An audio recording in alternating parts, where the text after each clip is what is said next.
Bueno, bienvenidos otra vez, ya ahora es la tarde, ya no es la mañana.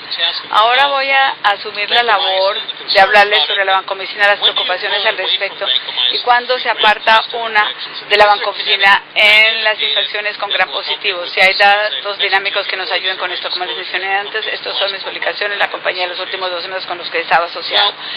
Bueno, si ustedes piensan en por qué KPD, acuérdense que la parte KPD es la concentración de la droga, la PD es la microbiología, de tal manera que todo lo que necesitamos hablar ahora es las concentraciones de drogas como MS y S y o si los dos son importantes en lograr la dosis apropiada para maximizar los desenlaces, para reducir la resistencia y minimizar la toxicidad.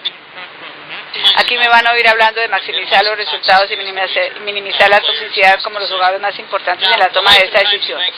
Ahora, los tiempos y la vida de la vancomicina ya lleva 50 años entre nosotros. Este es el producto original en el lado izquierdo que ven ustedes, bueno, donde descubrieron el compuesto y se ha muchas veces modificado un poquito a comienzos de los 60, los 70 y los 80. Tienen un compuesto blanco en el mercado que fue purificado en esa época, pero desde esa época todo el mundo decidió que podían hacer vancomicina y había muchas formas genéricas y esto ha producido otro dolor de cabeza. Como ustedes saben, en Sudamérica tienen datos publicados sobre productos genéricos que fallaron en cumplir en vivo a pesar de ser farmacológicamente equivalentes a los oficiales. Entonces no voy a hablar de esto, pero sí les quiero mencionar que utilizamos medicamentos genéricos, vancomicina y otros. Hay que estar conscientes de cuando los utilizan, no todos son iguales y estamos aprendiendo rápidamente a tener mucho cuidado con estos. Ahora, como les dije un poquito antes, la vancomicina tiene muchas limitaciones, muchas.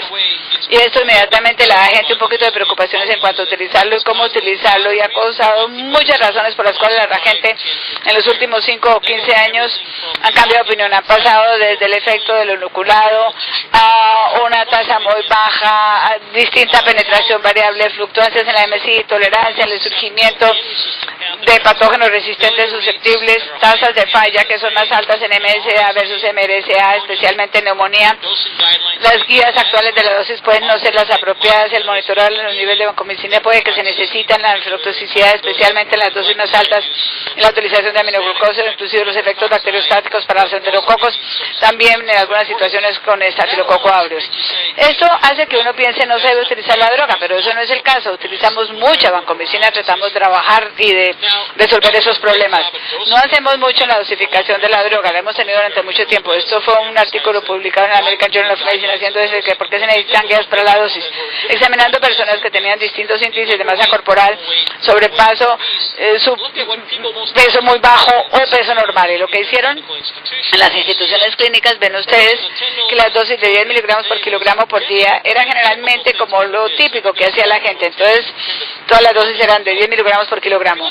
Si miran ustedes, 15 miligramos por kilogramo fue típico para la gente que tenía peso muy bajo, pero una vez que ya peso normal y más alto no lograba mucho.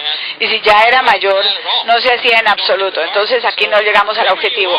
Entonces, mientras más pesados sean, la posibilidad es que no utilicen la droga al día. Entonces, lo ideal sería 20 miligramos por kilogramo por día. Y especialmente, teníamos la tendencia a utilizar una dosis total de por debajo de 2 gramos al día, comenzar con una dosis de 1000 miligramos y dependiendo de qué peso tenía la persona, la dosis inicial se bajaba en forma dramática. En los Estados Unidos, así como en la mayoría de otros países del mundo, si uno está entre los obesos y sobrepeso, lo estén subdosificando ya durante mucho tiempo.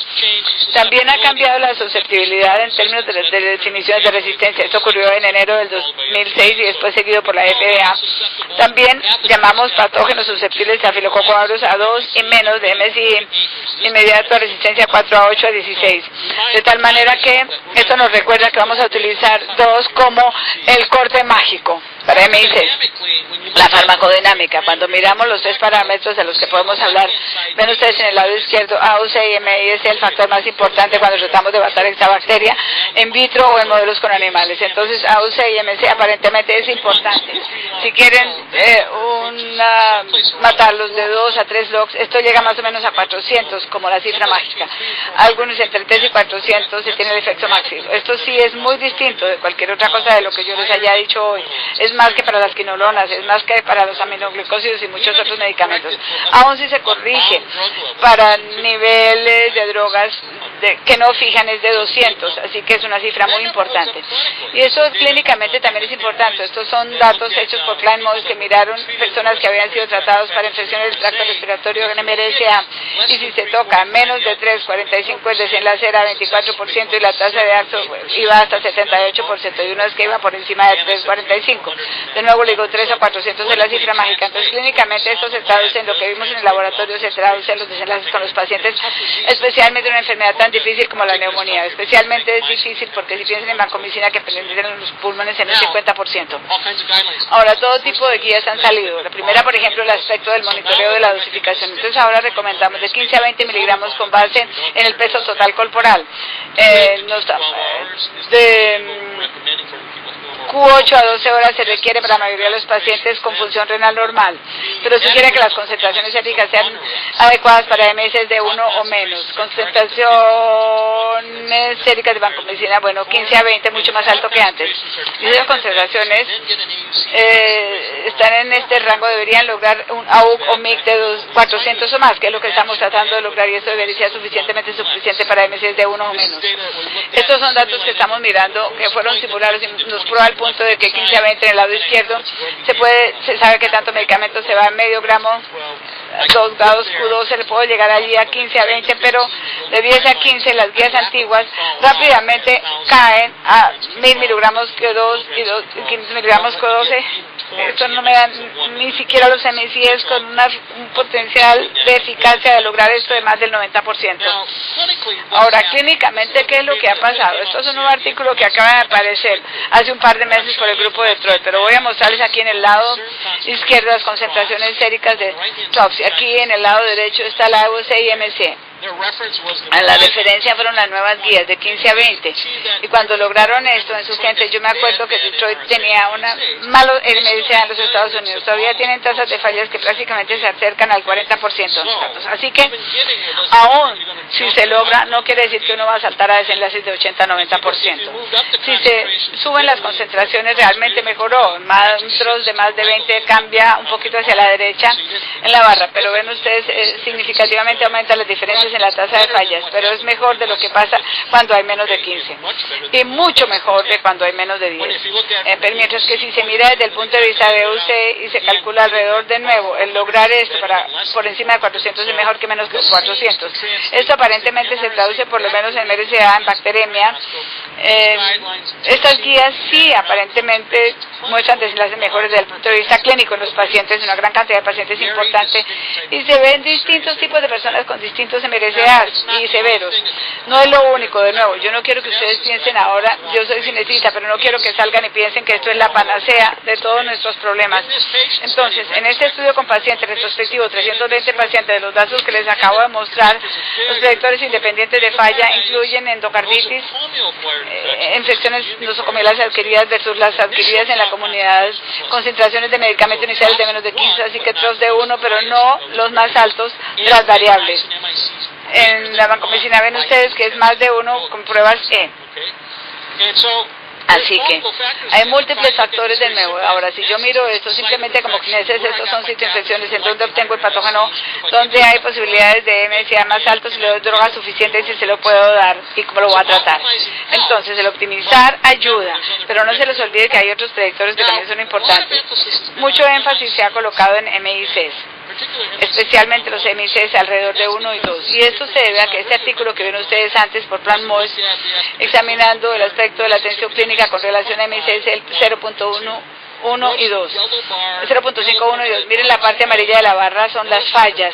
Y miren qué tan dramático se aumenta a medida que va uno aumentando los MICs. Así que lo que llamamos nosotros demasiado susceptible simplemente no funciona bien, así que hay que tener mucho cuidado hasta este punto, y especialmente también han demostrado que no es solamente los MIC, sino también la gente con insuficiencia renal, también malos desenlaces, malos resultados, y empeoran a medida que baja más y más la función renal.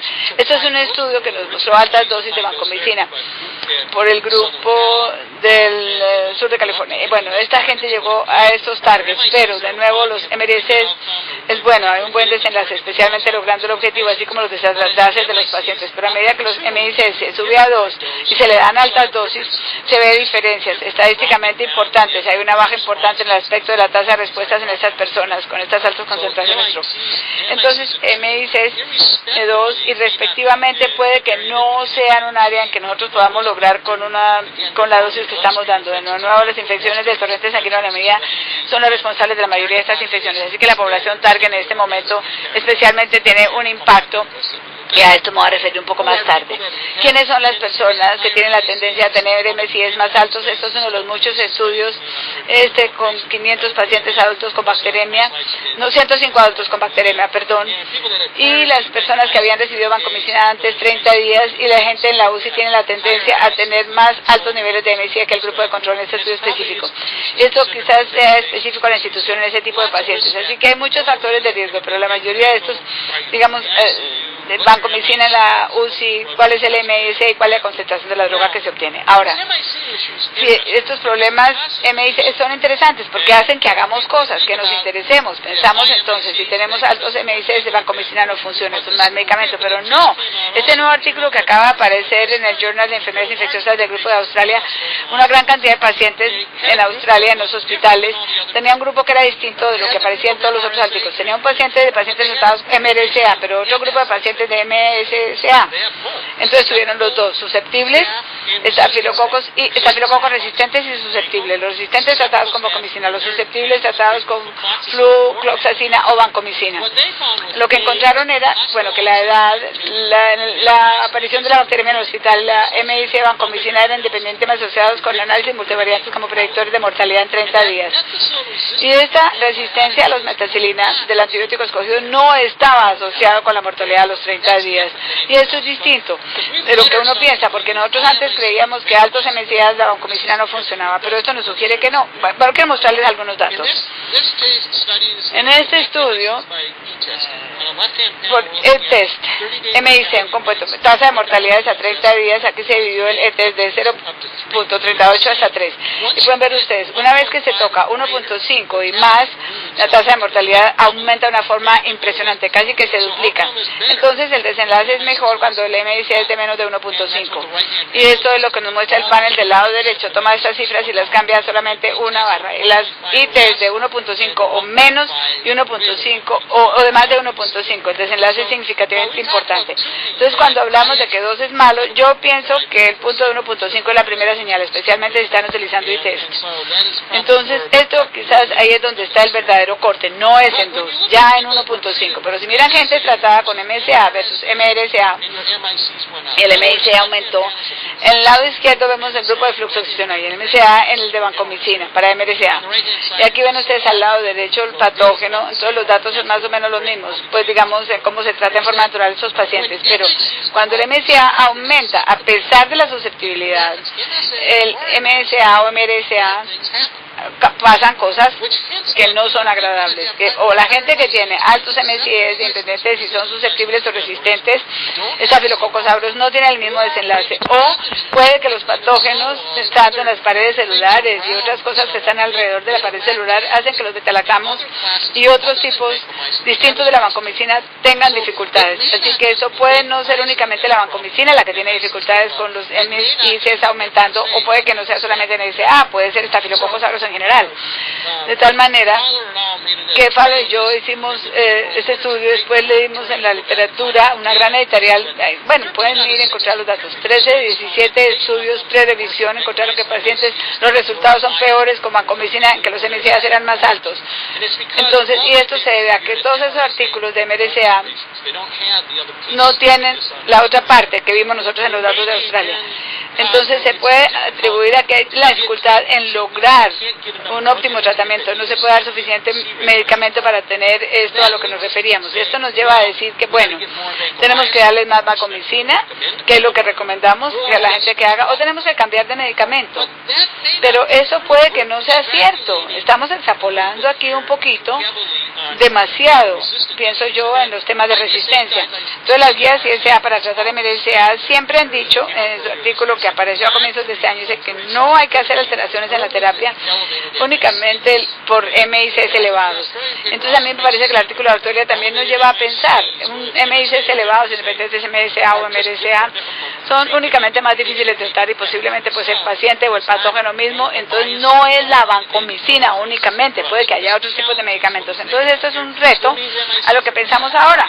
Pensamos que MICs son malos, pero pensamos que sabemos sobre el estafilococo hasta este momento. Entonces esto nos lleva a eso, y de eso es que hablamos del moderador del nivel de vancomicina de 15 a 20, y entonces el problema se vuelve en que a medida que pasamos de 15 a 20, quienes están en riesgo más alto de toxicidad, y vemos quizás mayor problema. El problema es la toxicidad, la nefrotoxicidad, y especialmente en la gente que tiene nefrotoxinas concurrentes. Recomendamos que estas personas con función renal inestable se monitoreen, se les haga un seguimiento en cursos largos, y quizás, bueno, hay que tratar de dedicar la toxicidad a los pacientes hemodinámicamente inestables, pacientes en la UCI, a los que ya nos referimos en mi primera charla. Pero aquí no tenemos datos. Nosotros decimos estos planteamientos, pero no hay muchos datos que los sustenten. Subsecuentemente ha habido otros estudios, muchos, eso es uno de VSERA, pero bueno, estos son los efectos de quienes dentro de ese grupo que recibieron alta dosis hubo nefrotoxicidad, duraciones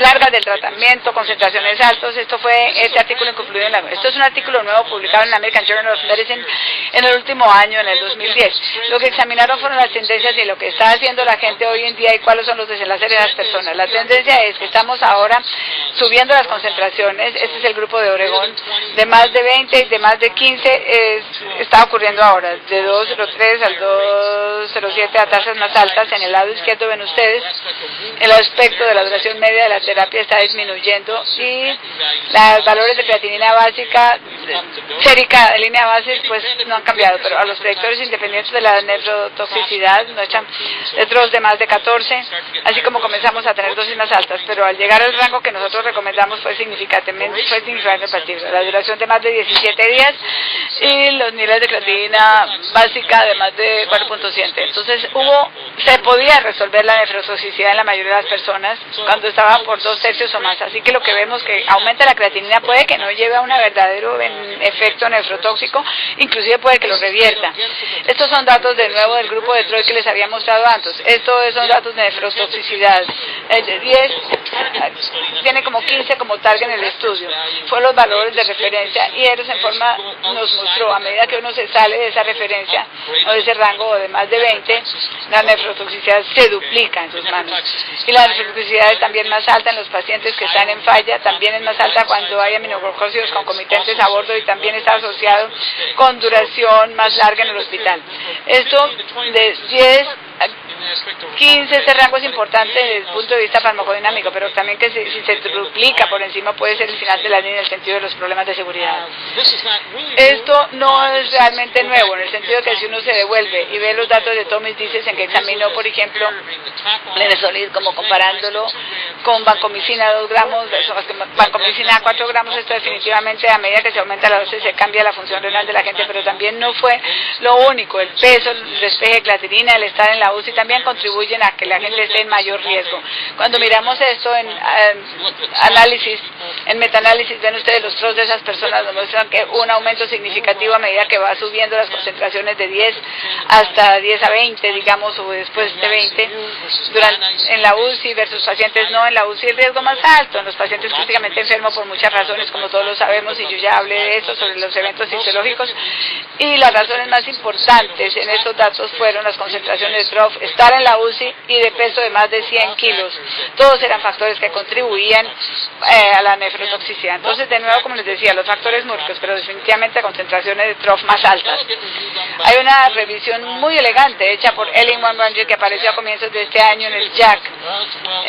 Relevó todos los 12 estudios que pueden encontrar y que eran relevantes respecto a las altas dosis de vancomicina relacionadas con nefrotoxicidad. La mayoría eran retrospectivas, sé que los datos no son tan buenos como los de Detroit, que eran un poquito mejores, digamos, también retrospectivos, pero se examinó, digamos, con un grupo de personas más grandes.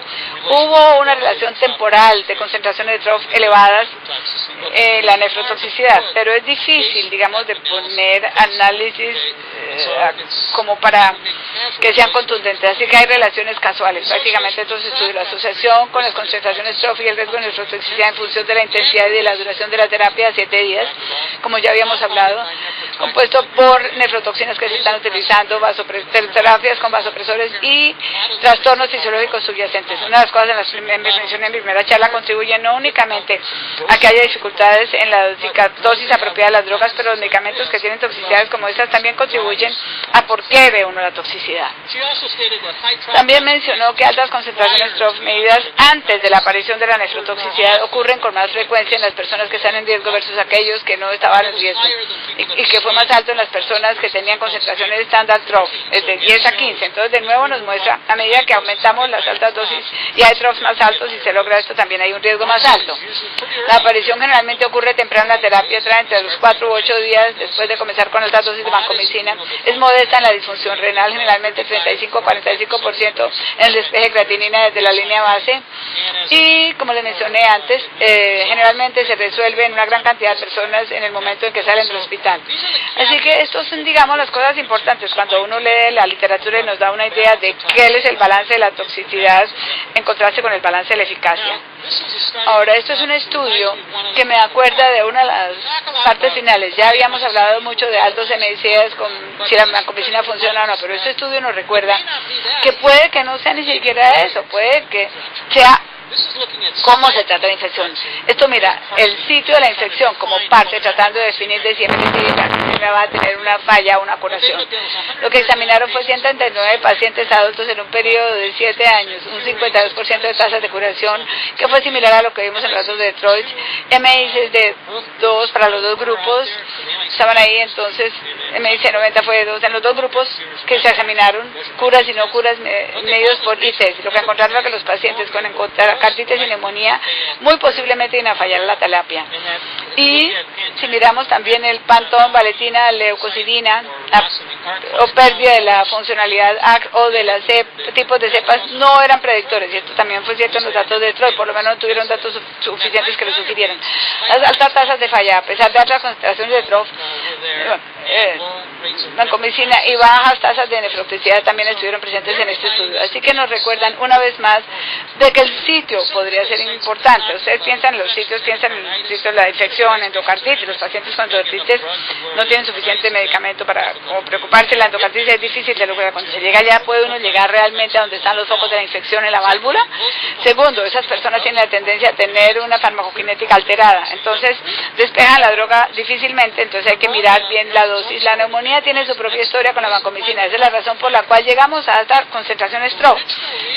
No hay razón entonces por qué las guías respiratorias fueran a 15 a 20 miligramos por litro de concentraciones TROF. Es que no se puede obtener suficiente medicamento llevar a los pulmones a menos que se haga para llegar a MCs de 2 o menos.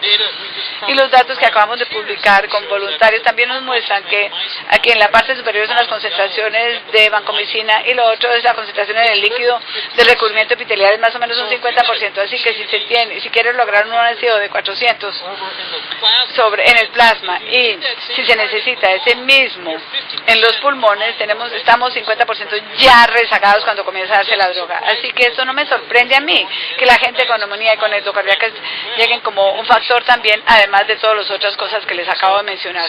De manera que las infecciones, qué tipo de infección quizás sea la parte crítica de esta ecuación tan grande. Entonces, la pregunta era, ¿Cuándo cambiamos? No es tan fácil saber cuándo cambiar. Por eso es que todo el mundo lucha con esto. Tenemos un medicamento genérico que es barato, que le da a todo el mundo, o que a la gente le gusta darlo porque es más barato, y todo lo demás que tenemos que hacer, que se duplique el precio, si no se triplica, o 8 veces aumento en el precio si sea la otra. Entonces en los Estados Unidos hemos ido a evitar que la gente gaste mucho dinero, por supuesto, entonces puede que sea una equivocación, pero puede que otras veces sea lo apropiado.